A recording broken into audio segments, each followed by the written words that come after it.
Hello बच्चों, आज की इस वीडियो में हम कक्षा 5 का हिंदी का अर्धवार्षिक परीक्षा पेपर देखेंगे। इसमें जो पहला प्रश्न है बहुविकल्पी प्रश्नों के उत्तर छांटकर लिखिए। ईश्वर चंद अपने पिता के साथ कहाँ रहते थे? तो कोलकाता में रहते थे। कहाँ? कोलकाता में।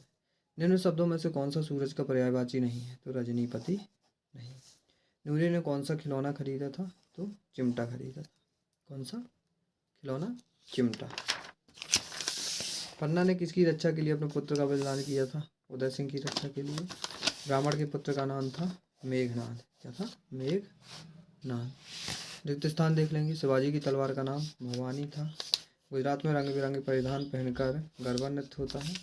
दूध की बात सुनकर बादशाह कौन बादशाह चकरा गए? बताना है। दीपक से हमें उजाला प्राप्त होता है। इतिहास सदा दोहराएगा किसका यह पन्ना? बताना है। निम्न शब्दों से संज्ञा व क्रिया शब्द छांट के लिखना है। तो ये हो जाएंगे पुष्प और जो चाहना है, पुष्प जो है और वनमाली है, ये है संज्ञा और क्रिया है चाहना और गूंथना। विलोम बताना है। जीवन का मरण, नया का पुराना।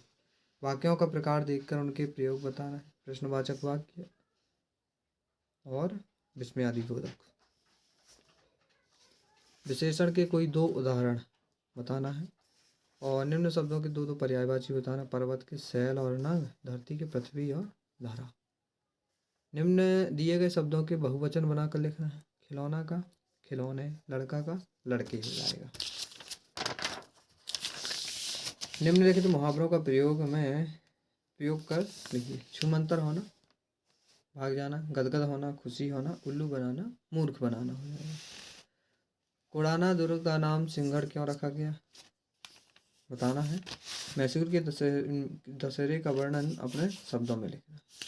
ईदगाह में कौन कौन सी दुकानें सजी थी? ये बताना है।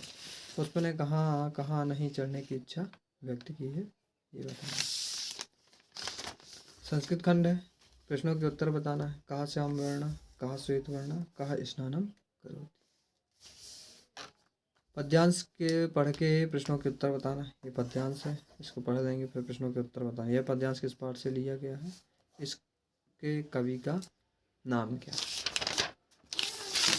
इस पद्यांश में किसकी इच्छा बताई गई है? पुष्प को और ये क्या कहते हैं? तो पुष्प को सोमान या कुसुम। वीर किस पर शीश चढ़ाने जा रहे हैं? तो देश की रक्षा का। गद्यांश को पढ़ना है, फिर नीचे प्रश्न दिए उनके उत्तर बताना। यह गद्यांश किस पाठ से लिया गया है? सीताराम किसकी आज्ञा से बन गए थे? तो किसकी आज्ञा से? पिताजी की आज्ञा, दशरथ। सीता जी का हरण किसने किया था? रावण ने। रावण कैसा था? ये जो था अधर्मी था और अत्याचारी था।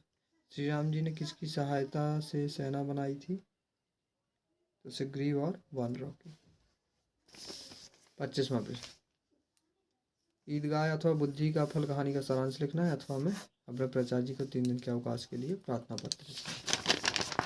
ये लास्ट प्रश्न देख लेंगे। किसी एक विषय पर निबंध लिखना है।